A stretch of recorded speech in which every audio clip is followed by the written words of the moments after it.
ambavyo vinagusa Wakenya pahali popote walipo, na biashara yetu na taifa la Uchina. Kwa hivyo sitaki kusema mengi sana, kwa sababu nitaondoa ladha kwa yale ambayo rais angependa kutamka kwa Wakenya walio hapa, na pia kwa wale ambao wanatusikiza kwa runinga katika sehemu mbalimbali. Na nimeongea Kiswahili ili nimkumbushe nyinyi ni Wakenya. Ingawa mnaweza koroga Kimandarin kidogo na Kichina, lakini nyinyi ni Wakenya halisi. Kwa hivyo nilikuwa namwachamsha kidogo ili mjisikie vizuri, na kama ulikuwa sahau neno hapa na pale, tafadhali tafuta kamisi ama kamusi, yani dictionary. Ni kamusi, sivyo? Kamisi. Ama mimi ndio nimesahau. Asante sana. Sasa ndio hiyo nilikuwa nataka nisikie. Kwa hivyo nadhani tuko tayari sasa kumkaribisha Mheshimiwa Rais naye atuongeleshe, ama vipi? Bas. Mwenyekiti. Njoo Gideon Simatwa. Nyokosei. Haya, basi. Uwanja ni wako. Asante. Your Excellency, our President William Samoei Ruto, Your Excellency, the First Lady, Your Excellency, the Head of our Mission, Willie Bett, Your Excellency, Deputy Ambassador, all protocols observed, fellow Kenyans, I salute you all. Good evening.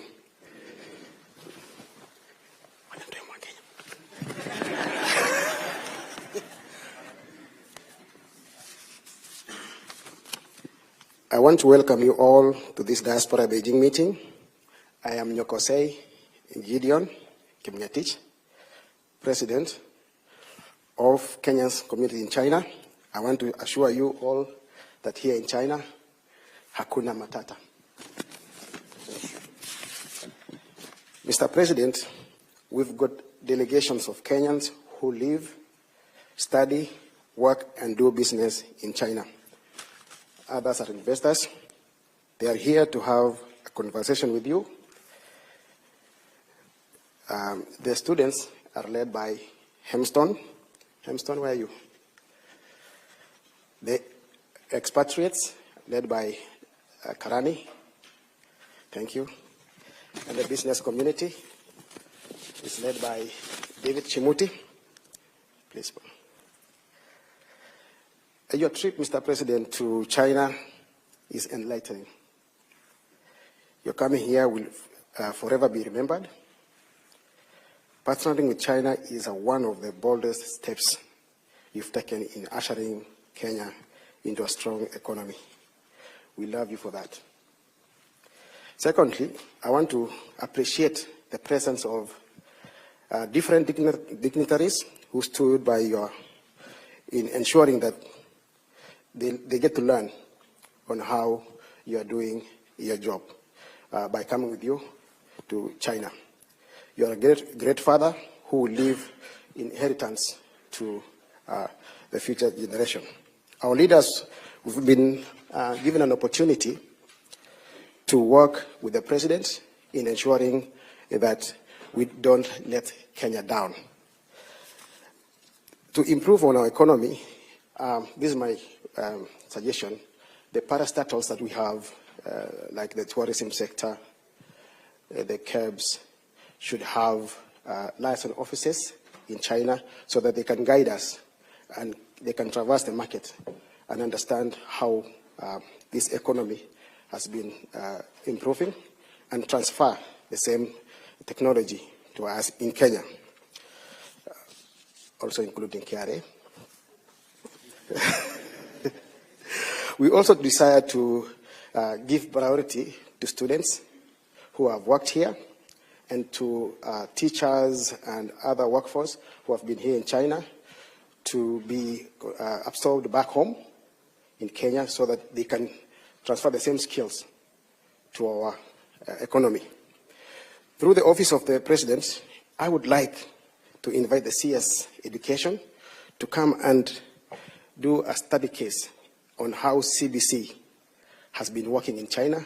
It's still working, and it's becoming better and better every time. And I've seen we have adopted CBC. China has excelled in it, so we need to appreciate. Mr. President, karibu sana China. Enjoy your stay. I would love to say more, but I know the time is of essence. But before I leave, I also want to thank you for the first time we feel the embassy so much. The mission in Beijing is of the best. Led by our deputy ambassador, always is a big sister to us. She studied here, and she understands the assignment. She goes city to city, trying to meet Kenyans, and even our leader, Ambassador Willie Bate, visits even the prisoners because they are Kenyans. And he sometimes anachangianga pesa kidogo ya kupiga simu nyumbani. This means our mission is not well funded. So you need to consider also, in China it's a big land, and our office here must be funded well so that it can achieve the goals. Kwa haya machache, nashukuru sana na karibu.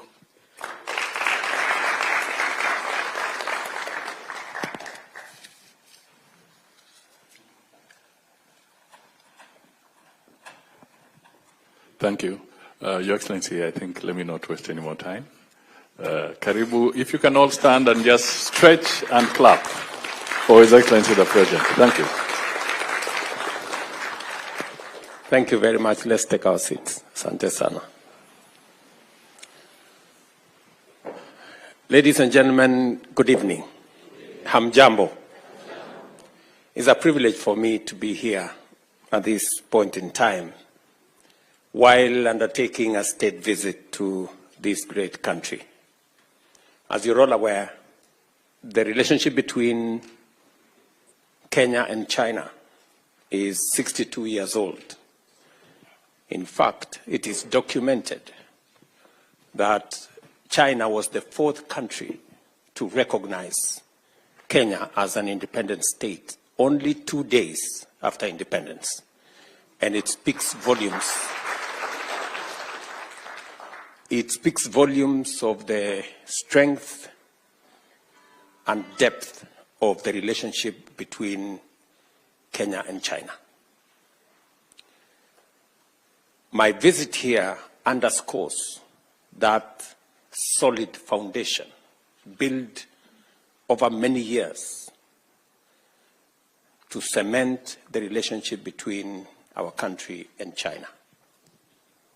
As you are aware, China has been instrumental in matters, infrastructure, and general development in our country.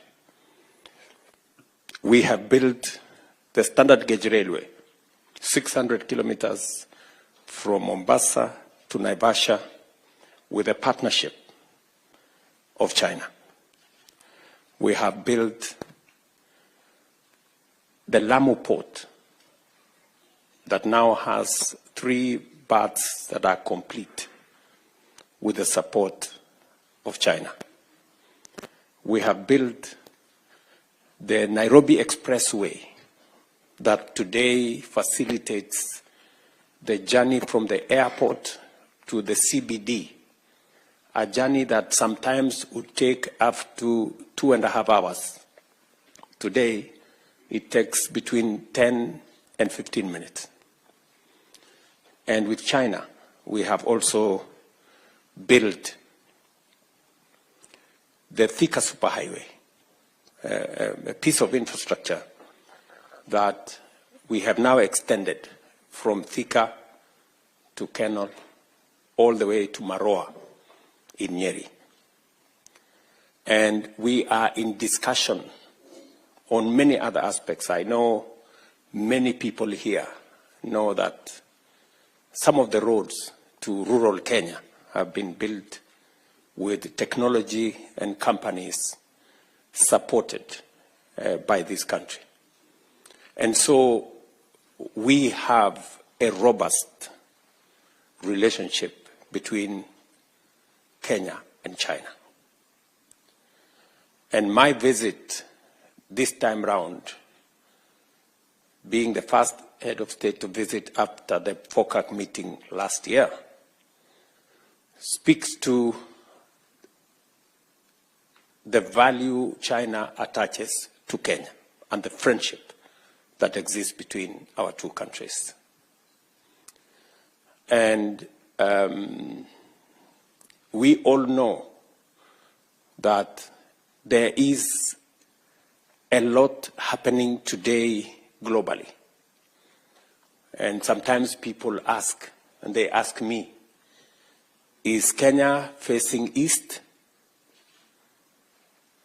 to China, or is it facing west to the US? And I have answered that question that Kenya is neither facing east nor west. We are facing forward. And we want to build mutually beneficial win-win relationships with as many friends as possible. And my mission here this time round is to discuss, amongst many things, how we can invest in the future, not just of Kenya, but of our region, with support and partnership of friends like China and others. I have already had conversations on investment opportunities. Many people get worried that we are only discussing loans and credit and things like those. I want to tell you that we are becoming more innovative in how to finance development. There are new instruments that can enable us deliver on public infrastructure using private resources and technology. And that is the kind of conversation we are having with both the public and the private sector in China. We are having a conversation, for example, on how to develop the Rironi-Mau Summit Road, making that road a 6-lane piece of infrastructure from Nairobi to beyond Nakuru. That discussion is among the discussions we are having with both the public and private sector here. And it is my belief that we should be able to begin that construction between June and July this year and take it to its logical conclusion. Beyond Mau Summit, we should be able to take it all the way to the border in Malaba. That is the request I have from the people of Kenya, and we are actively working on it. We will also be concluding discussions on the development of road infrastructure. I was here last year, and we signed off on 2 billion RMB facility that will help us conclude some of the roads in Kenya. We will be discussing investments in other areas of water and how we can leverage the private sector to drive that development of infrastructure. That is why I have officials from the Ministry of Water here. We will be discussing interventions on connectivity between Kenya and China, discussing the connectivity in terms of direct flights between this country and Kenya. Very importantly, we will be discussing trade. As you are aware, we have trade that is growing between our two countries.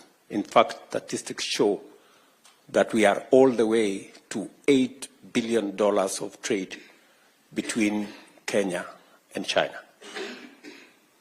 Our concern as Kenya is that that trade is not balanced.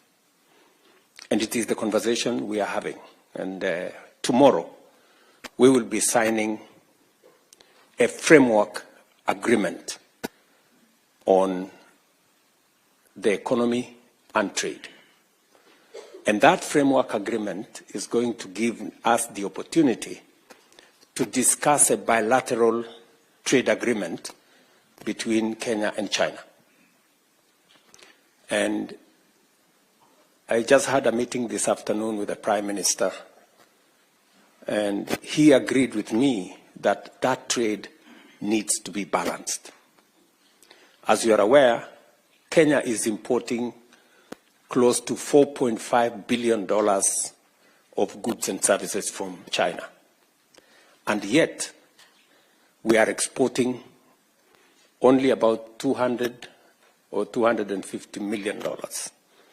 I mean, in Kenya shillings terms, we are exporting about 30 billion shillings to China and importing 600 billion shillings from China. That kind of relationship, we all agree, is not sustainable, is not balanced, and therefore needs a thorough conversation. It is one of the pertinent issues that I have come to sign off the agreement, because immediately we are going to discuss on how we can bring down the barriers on market access by Kenyan tea, Kenyan coffee, Kenyan macadamia, Kenyan avocado, and all other Kenyan products into this country. It is the most feasible way for us to balance trade. As you are all aware, our tea and coffee are premium products globally. In fact, Chinese companies admit that Kenyan tea and coffee is premium coffee, but today it is subjected to tariffs, and that is what impedes the export of our tea and coffee and macadamia and avocados to this country. And the discussion we are going to have is how we can have a preferential trade agreement that gives Kenya preferential access, the same way we have a AGOA that gives duty-free, quota-free access for our goods to the US. The discussion we're going to have is that of a duty-free, quota-free access to the Chinese market for our products. That way, we can export more to this country, export better products, and we're going this time around to be exporting processed agro-products into this market. I am very happy that we have made tremendous progress in this pursuit. I remember when I appointed Willie Bett here, my assignment to him was we must open the Chinese market. I am happy that now the Ministry of Trade, Industry and Investment is aligned and I came here with Lee Kinyanjui, CS responsible, and his assignment is clear, that by the end of this year, we must have a preferential trade agreement between Kenya and China that will give us market access for our products. In fact, immediately we sign the framework agreement tomorrow, Lee Kinyanjui and team might remain behind to make sure that they progress the conversation towards a preferential trade agreement shortly. And so I am very happy to be in this great city, and I want to congratulate all of you, whether you are students or professionals or business people, for daring abroad and doing what you're doing in China, either sharpening your skills in schools, colleges, and universities, or you are deploying your knowledge and expertise in the professional space here in China, or those of you who are doing business. And when I ran for president, I did commit that I will have a diaspora department that will, whose business it will be to manage the affairs of Kenyans in diaspora, to respond to their issues, and to serve them so that we can better leverage on the expertise, the knowledge, the efforts of people in diaspora to drive the development of our country. I'm very happy with what Roslyn Jogu, my CS, my PS for Diaspora Affairs, working under PCS here, and him and his team with Isaiah here, and all the other members of that team will continuously work with the embassy staff to see to it that Kenyans in the diaspora are served as best as we can, just the same way we work for the rest of Kenyans at home. Finally, I am sure you're following on developments back home in terms of the implementation of our program and our plan. Just so that you know, our housing program is underway. We have close to 150,000 houses being built around Kenya. Majority of them will be ready this year. In fact, I will be handing over keys to the first 4,000 units next month, and it will be continuous. You now have an opportunity working in the diaspora to buy some of those housing units. You do not have to depend on your family members or your friends, who I am told occasionally run away with your money. You will now have a place to buy a house without any hassle. And the ministry responsible for housing will let you know how you can book for a unit online. You don't need to know anybody. You don't need any brokers. You don't need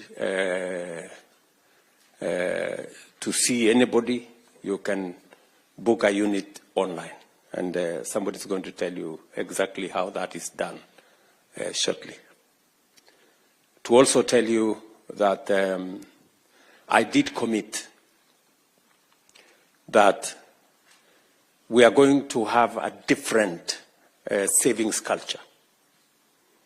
As you are aware, since independence, we have been paying a very small fraction for our social security. In fact, up to 2 years ago, we were paying 200 shillings for everybody to National Social Security Fund. And in 60 years, we only managed to save 320 billion shillings. In fact, we have a smaller social security, smaller than Tanzania and smaller than Uganda, yet we have a bigger economy. But I made the decision that we are going to change the regulations and the law governing savings in Kenya. Why? Because investment is a function of savings. You cannot invest if you don't have any savings. You have nothing to invest. And just for your information, China, savings in China is 55% of their GDP. In Kenya, we were at 8%, maybe 9%, maybe 10%. It is my intention to push savings as a percentage of GDP to between 25 and 30%. That is where a majority of countries are. And because of the changes we have made, the good news is that while we collected or saved 320 billion shillings for 60 years, in 2 years, we have doubled our savings, just in 2 years. By the end of this year, we will have 650 billion shillings saved because of the changes we have made. And by 2027, we will have 1 trillion saved.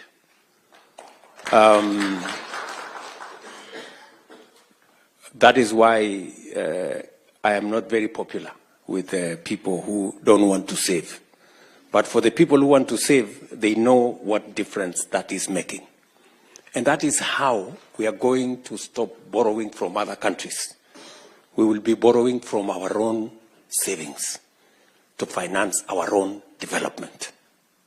And if we must pay interest, let us pay interest to our own workforce in Kenya who are saving, instead of paying interest for, I don't want to mention countries where we are borrowing, where we are borrowing money.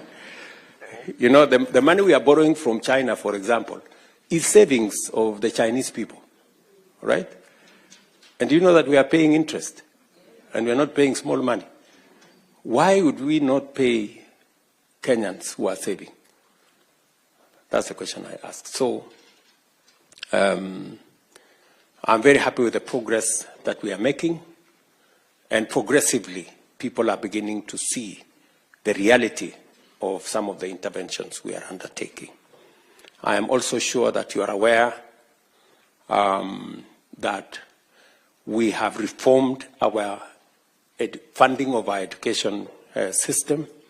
We have straightened the CPC program that your chairman talked about.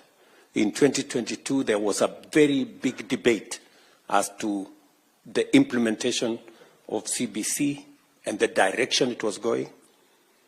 Immediately I came into office, I set up a presidential task force that gave us a way forward. And in 2 years, we've hired a record 76,000 teachers to support that program. We have changed the funding model. Today, the 23 universities that were almost bankrupt, if you speak to the vice chancellors of those universities, they will tell you the new funding model. And I have one chancellor here, who is a member of the Diaspora. This Chancellor of Cooperative University, he will tell you that that new funding model has made a whole difference in funding our universities and making sure that children, especially from poor backgrounds, get scholarships up to 90%, so that we give equal opportunity to all our children and that our education system leaves no child behind. You may also want to know that we have rolled out our universal health coverage program, commonly known as Taifa Care or SHA. And I was looking at the numbers last night. I get a report every evening at 10 p.m. And yesterday, 55,000 Kenyans registered. On average, every day, between 45 and 60,000 Kenyans register. For the first time, people who have never been on health insurance are experiencing health insurance. In the past, NHIF was reserved for people who are either salaried or they were in a position to pay. This time round, we have rolled out universal health coverage, a matter we have always wanted to do. I remember the NAC administration wanted to do it. And I remember we tried to do it under the Jubilee administration. And we couldn't manage. But I'm very proud that this time round, we took time, we created a legal framework. We took almost 2 years of planning, crafting the right framework, the right legislation, the right regulations. And today, I can proudly say that as opposed to NHIF, which had 7 million people registered, we now have 21 million Kenyans registered under SHA. And I am confident that we will get finally, with the registration that is going on now, we will finally get to universality on matters health. And the program gives everybody a chance. For those who can pay, you pay in accordance with your income. And for those who cannot pay, the government of Kenya will step in to pay for indigents and the people who cannot be able to pay. I am very happy with the progress that has been achieved. And you now from the diaspora can pay health insurance for your family members if you want to. You can, from the comfort of your office, you can register yourself. Members of your family can be registered. You can register your dependents. You can pay for them online, and you don't have to go to any office. Today, we have moved Matters Health to a digital platform. Imagine those, whenever you went to hospital, the doctor used to write on a piece of paper. And it graduated to an exercise book. Somebody had an exercise book the doctor wrote somewhere. We no longer have the exercise books. Now it is on a digital platform. You don't have to carry no exercise book. All you need to do is to go to a hospital, produce your ID, and your health record will be pulled from a digital platform. And the doctor will know which hospital you have gone to, what medicine you have been given, what is your health history, and they can take it up from there. We have also eliminated, using that digital platform, many quack doctors, fake hospitals, and many other fraudulent activities that informed our health infrastructure before. Because now it is not possible to treat anybody unless they are identified. There were incidences, for example, where one person was amputated 10 times in the old system because there was no health record and it was easy to fraudulently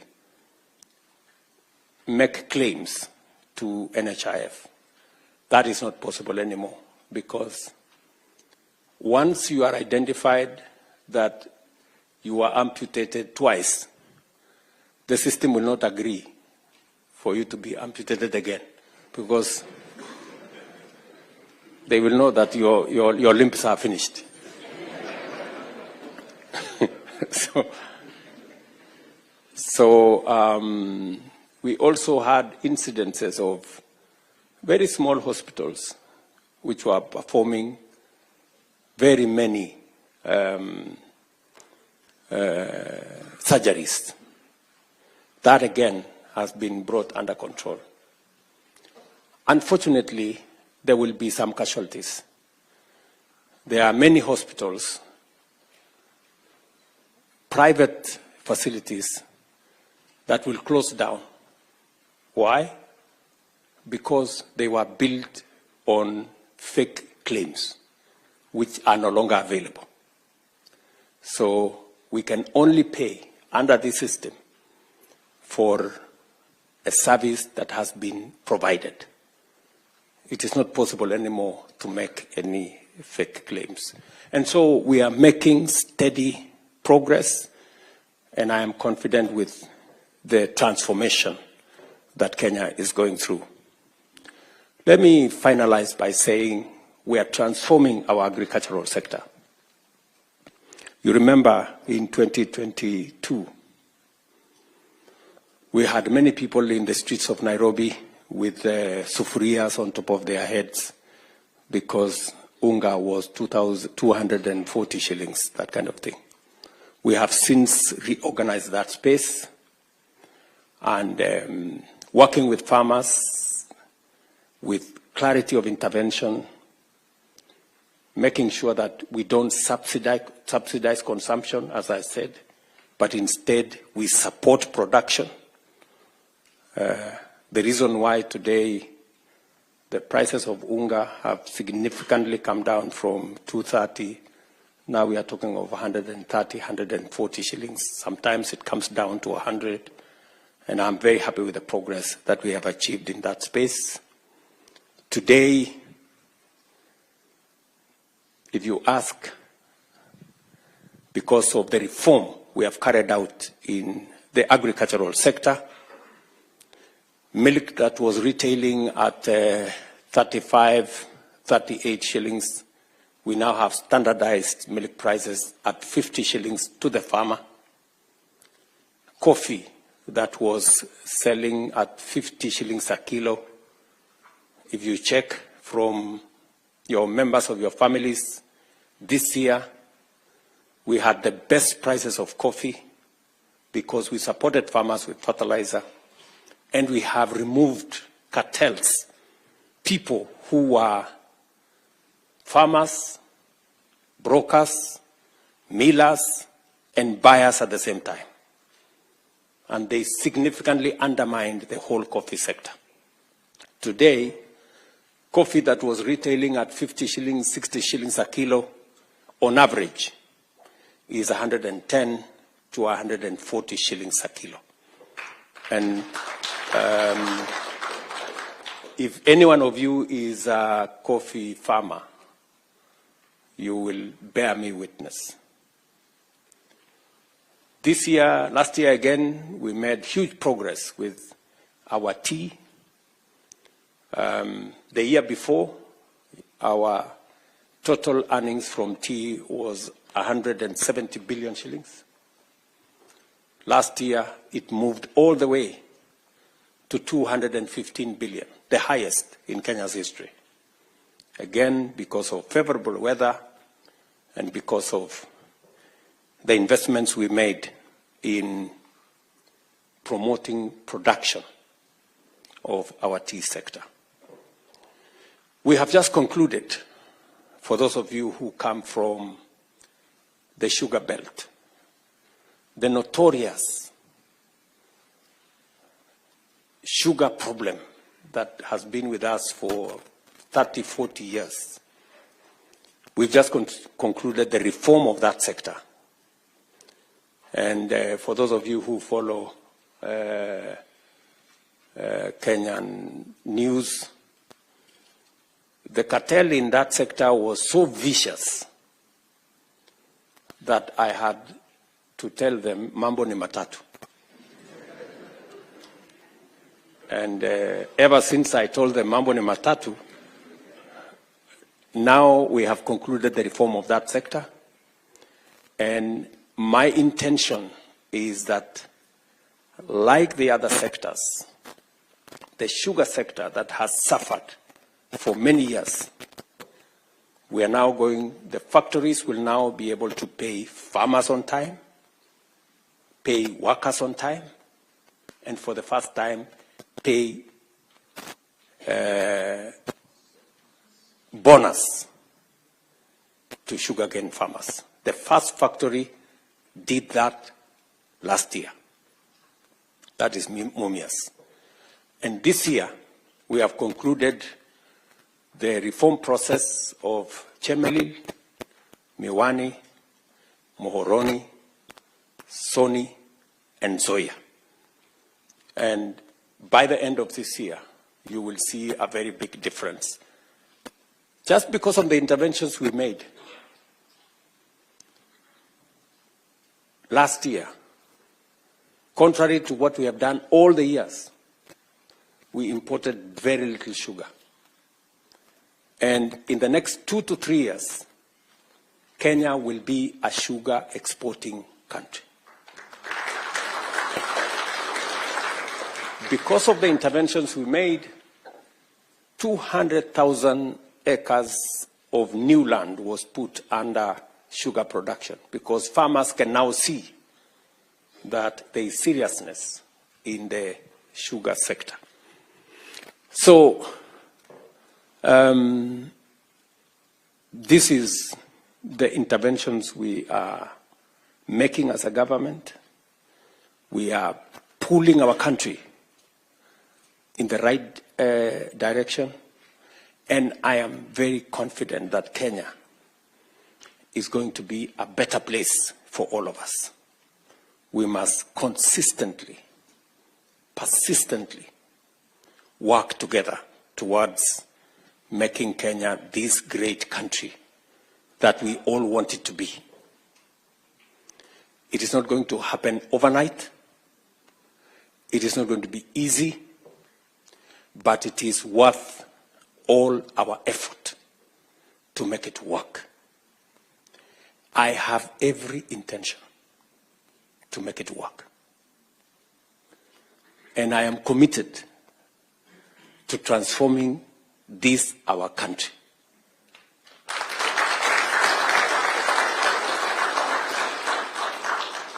And I want to tell you, failure is not an option. It is not an option. We are going to make our country great because we have all the ingredients to make it happen. We have a hardworking population. We have the resources that we need, and we have the commitment to match what we require to push our country forward. I invite you, as Kenyans in diaspora, to work with us, to leverage on all the possibilities that exist for us to forge a collaboration, a coalition of making our country succeed.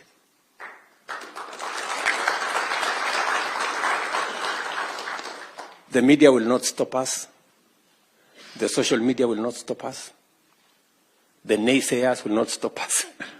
Kenya must succeed. Do you understand? We have no option. We have to succeed. So I just want to tell you that that is the way to the future. So, asanteni sana. I don't want to make this a lecture. You know, I'm also a scholar, so sometimes I get tempted to speak.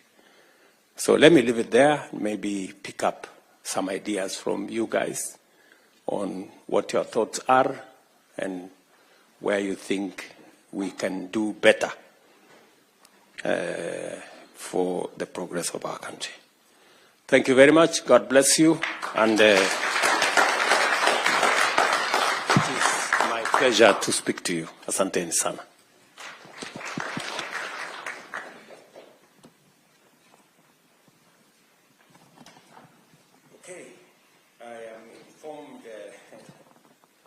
I'm informed that there is another meeting.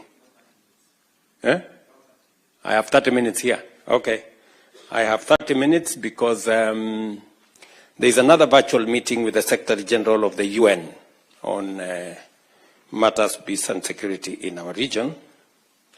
And you know, we have security men supporting our brothers and sisters in Haiti and all the other issues that are regional in nature.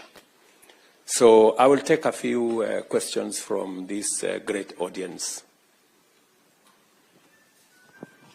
Your Excellency, the President of the Republic of Kenya, and the esteemed First Lady, Mama Rachel Ruto, we want to thank you so much for this great honor to engage with the diaspora in China.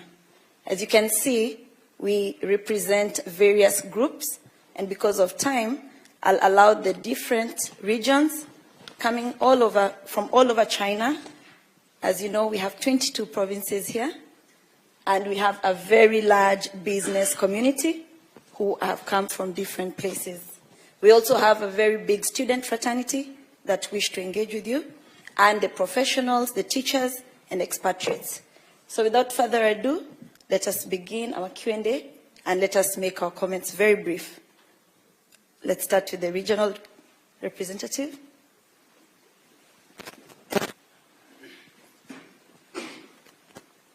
Thank you.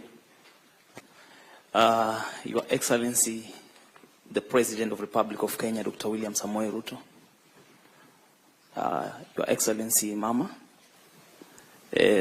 distinguished dignitaries, we welcome you to China. In Chinese language, we tell you Huang in Zhongguo, and you say Shishini. Good student. So, Your Excellency, my name is David Shimuti. We've got a few pressing issues on how we want to better our lives in China. And one of the aspects that we are going to discuss is the aspect of our duration of stay in China. Having realized that we've got a window whereby our reciprocity doctrine has not been established in having the same kind of visa, I've got a recommendation, not a question, that this is the right time for us to establish at least 2 years as a first timer who is coming to China from Kenya. Wakenya wetu wakuja hapa na miaka 2. Mchinese akienda nyumbani aende miaka 2, achukue pesa yetu yao huku wapeleke huko. Si tuchukue watu wetu tuwalete hapa watafute kazi. Itakuwa rahisi kwetu sisi. Jambo la pili, Just so that I understand, students or business people, because the student come with a student visa. Okay. Yes. The second question. So business visa for 2 years. For 2 years. Yeah. We can have a single exit of after 6 months, mtu anatoka anarudi, which is okay. The second aspect that we're going to have a look at are the revenue, the tax value. Majority of our business people are losing due to the shift in the East African bloc. The focus now is running to Tanzania, Rwanda, Uganda. To an extent, even Kenyans are going to Uganda to buy goods and come sell back to China. Meaning that the trade in Kenya is suffocating. We are suffocating. Therefore, we request that you look at the value. Just review kidogo from 18% at some point, songesha hata 12%. From 25 hapo, cheza na hiyo maneno, wewe unajua hii maneno. Tutafanya biashara kwa tukiwa watu wengi sana. Na jambo la muhimu sana ninapomalizia nikipatiana hii microphone, because I know it's only 30 minutes that you have. You are a good father.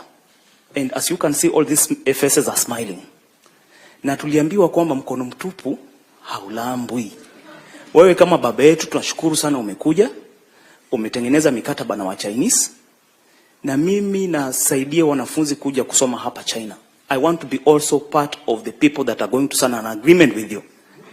I'm very happy that Honorable Kinyanjui is remaining behind. Tafadhali, unione. So, I want to give the president a gift, because wa Chinese wamempatia gift. Hata mimi naweza pia mpatia moja. Akifanya kazi nzuri kule, atakuwa anakumbuka. Sinaruhusiwa? Yes. Yes. Thank you very much, David.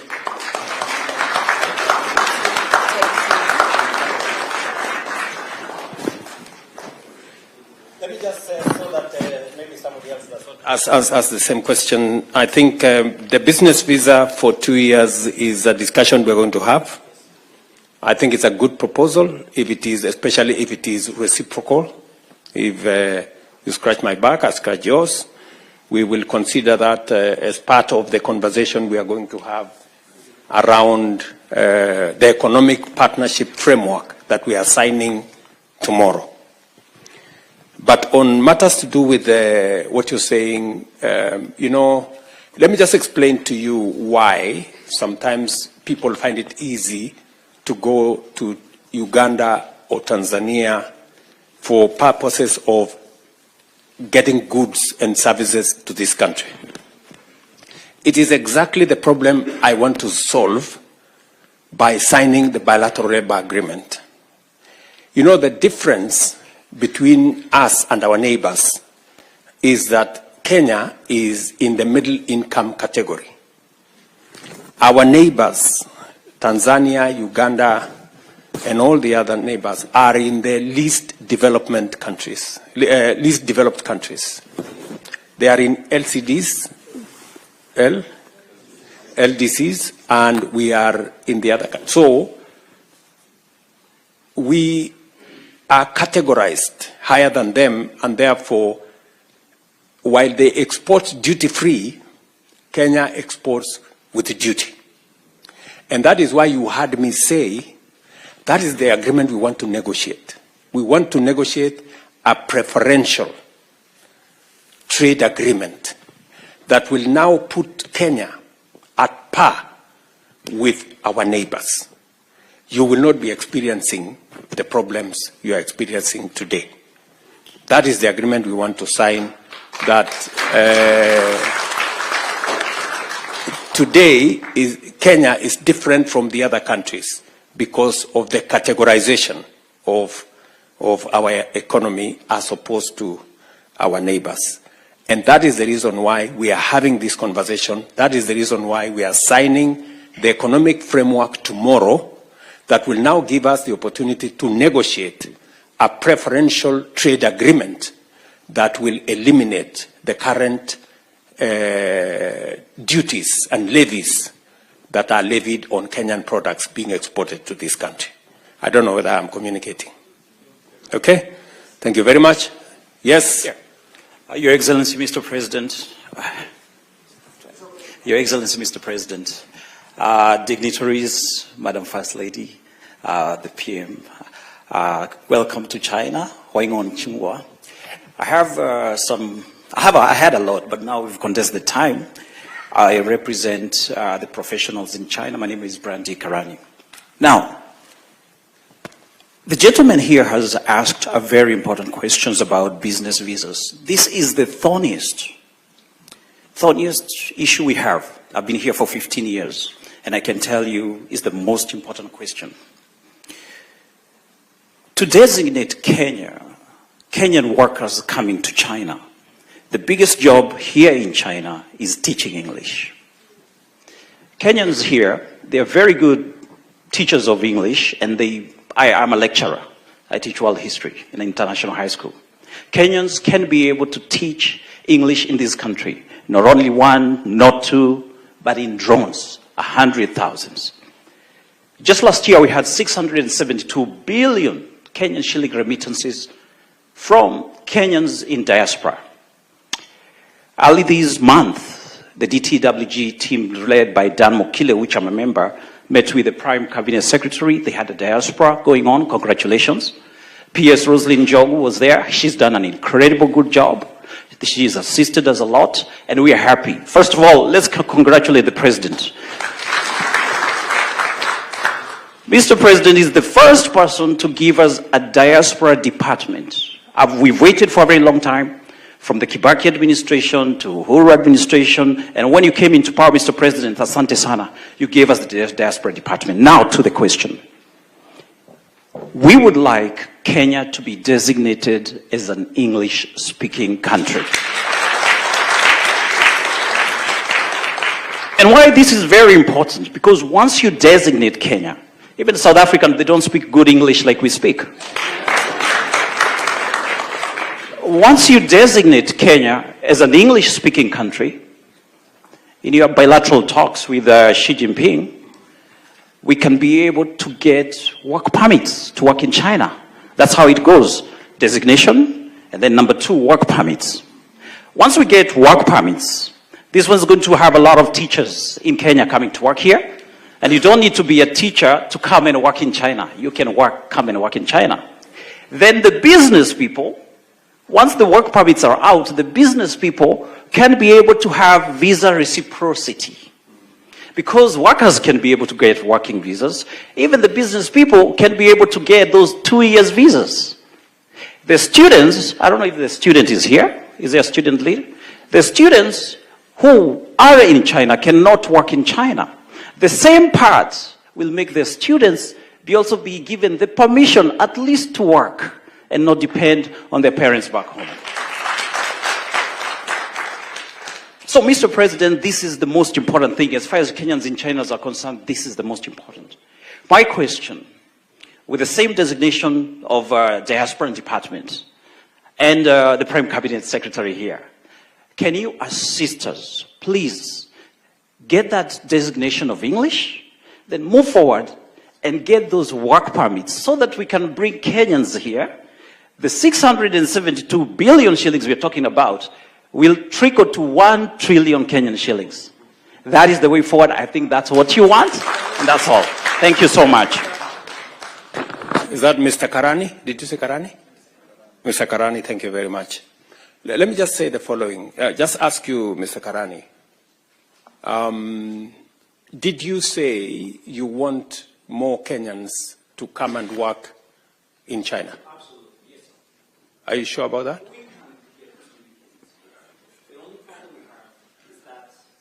No, just answer my question. You asked me the question. Let me answer. Let me ask you. So, did you say you want more Kenyans to come and work in China? Yes. Very good. So, I hope you help me answer the many people in Kenya who tell me that I am exporting Kenyans. You know, I have a big problem with I have a big problem with people who are telling me that I should be creating jobs for people in Kenya, which I am trying. But if there is opportunity elsewhere, I mean, is there anything wrong with Kenyans accessing opportunities elsewhere? I hope some people are listening to this so that the people in Kenya who are fighting me and telling me I'm exporting people, they should understand that we are in a world that is a global village. And we should explore opportunities everywhere. And I am very proud of the Kenyans who have taken up the opportunities that are available, that are available globally. And it is the reason why I set up the Diaspora State Department. So already it is in my radar, and CS for PCS and TS for Diaspora and Foreign Affairs, together with Roslyn Jogu, my PS for Diaspora, are seized with that matter. We have signed several bilateral labor agreements that provide the framework you're looking for. It is our intention to pursue the same bilateral labor agreement that will also provide for Kenya being designated as an English-speaking country. In any case, Kenyans speak the best English than in any other country in Africa. And that is the correct position. So you're spot on, and you have given me an assignment, and I intend to report back shortly. So, Bwana Musalia, kazi kwako, and your team. PS Korir here, Ambassador, and Isaiah Kabira here. You know what you need to do so that we can get more teachers teaching globally, because we have developed a global workforce. We have developed one of the finest human resource that can work anywhere in the world. And we should deploy it to the advantage of Kenya. And that is the reason why labor mobility is one of the programs that I actively pursue, because I know it gives opportunities to many Kenyans. Today, we have close to 300,000 trained teachers in Kenya. The choice is, should they find opportunities elsewhere in the world, or should they wait for opportunities in Kenya? I think whenever the opportunity arises, whether it is in Kenya or in a foreign country, they should take up that responsibility. Thank you very much. So I have some assignment from you. I know we are running short of time, but let me give another 2 people. Your Excellency. Yes, proceed, Madam. Your Excellency, I recognize you. I also recognize Mama Rachel, and I stand on existing protocol. I do not represent any constituency, Your Excellency, because I am the only United Nations employee in Kenya, in China, from Kenya. We have 27 United Nations agencies in Beijing. I'm the only Kenyan. I apologize for coming late. I send the greetings of Sid Chatterjee, the resident coordinator here, who I was representing at another meeting with the Undersecretary General for Humanitarian Affairs, Mr. Tom Fletcher, who also said is your friend. So I excused myself from that meeting. Absolutely. So 3 quick points, Your Excellency. We ask you a lot of questions, but let me give you feedback. This is my 2nd time in China. I was here for 4 years, left, came back. I've been here for 2 years. I have had the privilege of interacting with 4 Kenyan ambassadors to China. And so I give an objective assessment. Ambassador Bett and his team are a first-in-class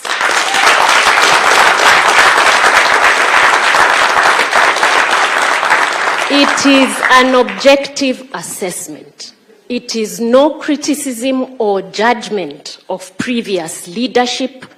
He elevated excellence to a class or a level in Beijing that we have not seen.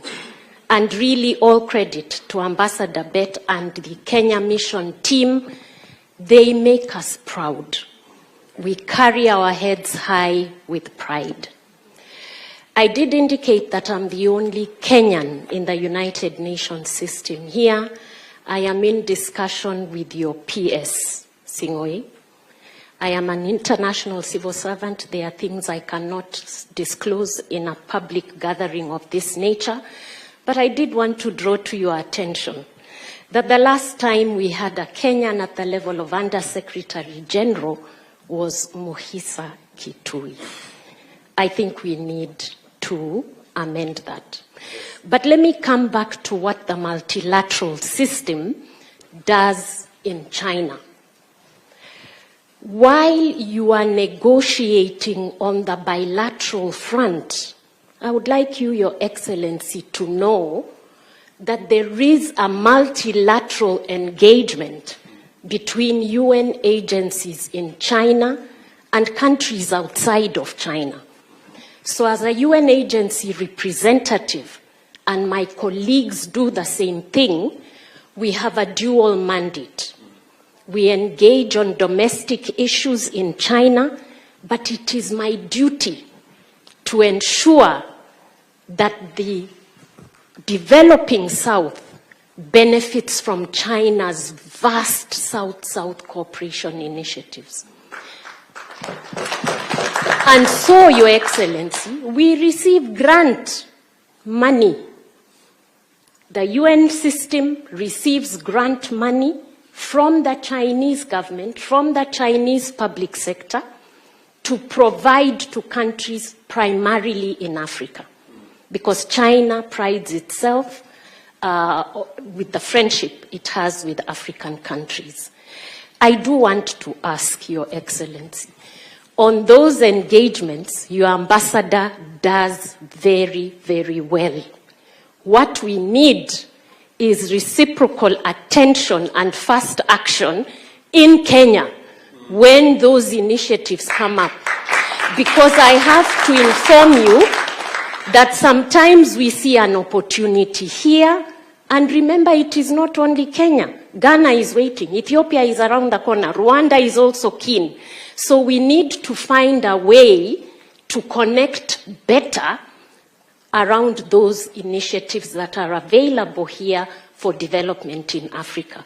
I want to thank His Excellency the Ambassador, because right now we have negotiated a partnership on the FOCAC, Africa Solar Belt, which is around renewable energy for essential services for children. This is coming to Kenya, but we can do much more. And I'm saying the pace is not as quick or as efficient as it could be. I thank you, Your Excellency.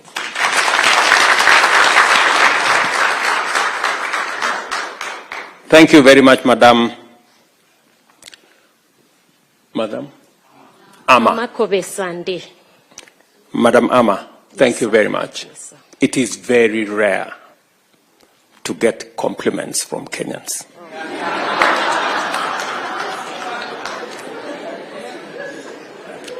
So, you are amazing. And thank you very much for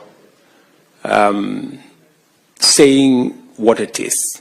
If somebody does something good, it is better if it is said. So thank you very much. And let me also agree with you that we need to improve on the turnaround time for matters between embassies and headquarters. I think PS Korir and your team, you need to pull up your socks so that whenever there are issues that require headquarters to provide direction or to engage in a certain manner, we can improve on the efficiency around that turnaround time. And with the expanded mandate of the Ministry of Foreign Affairs to include all the diaspora issues, and with an extra PS, I think there should be demonstrable progress in the efficiency around foreign affairs. And I agree with you that we need a country strategy. In fact, one of the issues I have discussed with Rosalind Jogu is how we can deliberately place Kenyans in some of the UN positions that arise. We have some of the best human capital anywhere in the world. There is no reason, absolutely, why we do not have undersecretaries in the United Nations. And therefore, I agree with you, and I'm sure the Honorable Musalia Mudavadi is going to provide leadership on that front. Thank you very much. Thank you. Somebody, okay, Madam. Your Excellency, President of our beautiful Republic of Kenya, Mr. Dr. William Samoei Ruto, Your Excellency, the First Lady, Mama Rachel Ruto, all protocol observed. Huanying Dao Zhongguo. Welcome to China. The reason I'm saying this is because I have been here for close to 20 years now. And being here has meant that I have worked tirelessly to promote our beautiful country, especially in matters to do with tourism and education. I head the Institute of Kenya, Africa-China Languages and Cultural Exchange Center at Tianjin Normal University, which actually is is working with Kenya Bureau of Standards to do research on coming with the most or the best quality of avocados to be exported to the to the Chinese market. That's one of the things that we do there. However, my note would be for tourism, because being here, China is a huge country with a huge population, and if we can get at least 1% of Chinese people into our country, we can raise our tourism revenue so high. However, we need platforms to do this, and this is to the in the case of live streaming. We can use social media so much in portraying our beautiful country. We can have influencers. You know, influencers do a good job. We can have influencers to go around in our tourist sites and to at least showcase our country and reach out to the Chinese audience. And so my question would be, would there be a department to help us to do this? On my part, I have a communications business which can actually be used for the live streaming work, and if we can work together with the Ministry of ICT, the Ministry of Tourism, I think we can really expand so much in reaching out to the Chinese audience. So, Mr. President, thank you so much for giving us this platform, and we hope that you can use us to make our country great. Thank you. Thank you very much, Madam. I didn't get your name. Sorry, my name is Dr. Ruth Njeri, and I work at Tianjin Normal University. Thank you. Ruth. You're spot on. We need a partnership with every Kenyan, because ultimately, each and every one of us as patriots have a responsibility to play in making Kenya what we all want it to be. So from wherever you are, whatever you're doing, it is important that you see how best you can positively profile our country. Just to inform you that on matters tourism, you're spot on. In fact, tomorrow we will be signing an agreement between Chinese media and our communications authority on specifically matters to do with tourism. And in fact, for the last 2 years, you may have noticed that with one of the Chinese channels, we've been live streaming the wildebeest migration out of Kenya. And in fact, this year, I intend to be part of the of the occasion. And I think last year they live streamed for, I think, 3 days continuously. And we got huge response. In fact, our tourism numbers from China went up to 91,000 last year because of some of those interventions. The whole tourism sector, the numbers grew by close to 450,000 last year, going up from about 2 million visitors to 2.45 million visitors. It is our intention to move it this year to 3 million. And some of the interventions you're talking about, Dr. Njeri, are the interventions that will make us achieve the number 3 million, progressively to 5 million visitors in 2027, hopefully. So we will find the mechanisms. I'm sure Balozi here knows that we will be signing the agreements tomorrow with the Communication Authority of Kenya, with the Chinese media. And from there, you can connect people like Njeri into the ecosystem so that we can all play our role in supporting the tourism and pushing the tourism numbers for our country. I think because of time, maybe Daktari here, Mr. Chancellor. Thank you, Your Excellency. Mine is just a proposal to you and colleagues in government, especially for us in the multilateral space.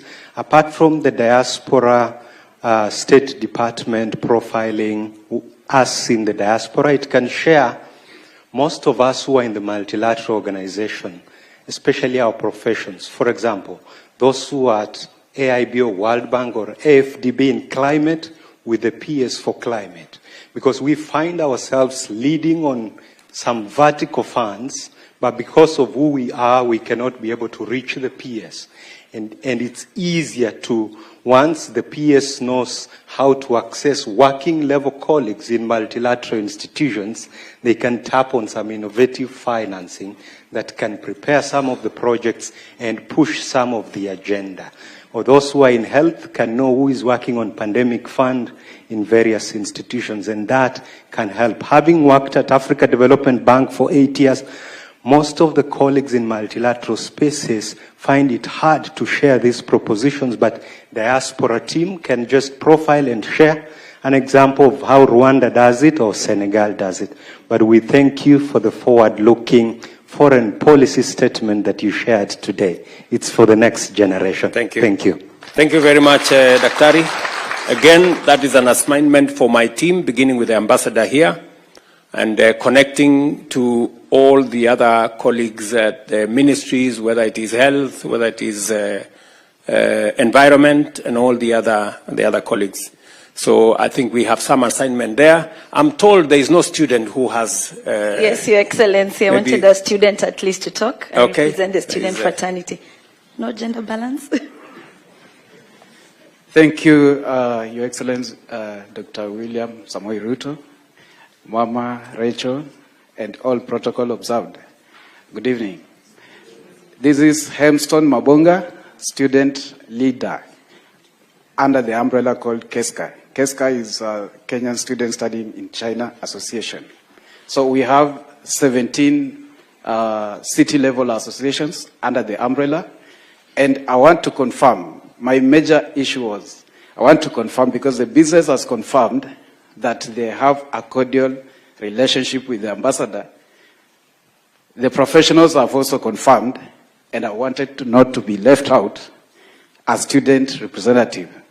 We are working well with Mr. Willie Bate, the ambassador, Madam Lynette, and the education attaché, Mr. Albert. You can just wave. Actually, we are feeling their presence because I'm from Wuhan City. I traveled all the way to Beijing to meet the president for the first time.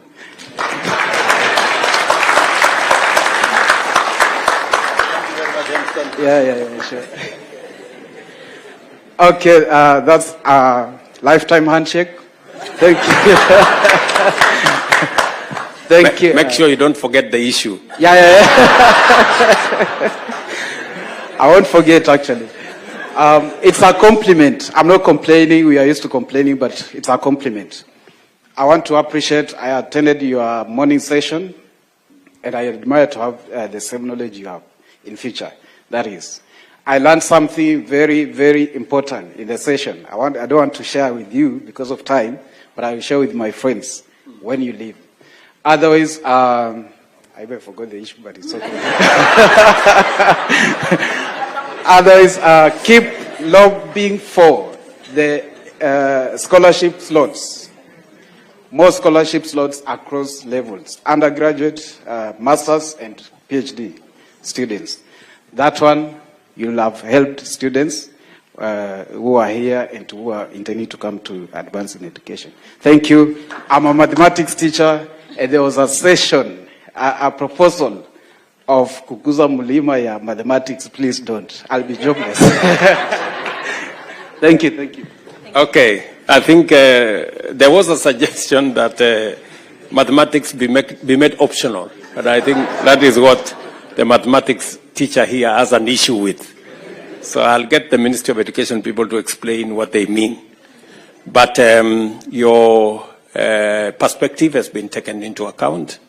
Again, the issues of scholarships to provide opportunities for Kenyans to study abroad, whether it is in this country or elsewhere, both sponsored by Government of Kenya or other philanthropies, or in consultation with the government of this country to offer scholarships for Kenyans.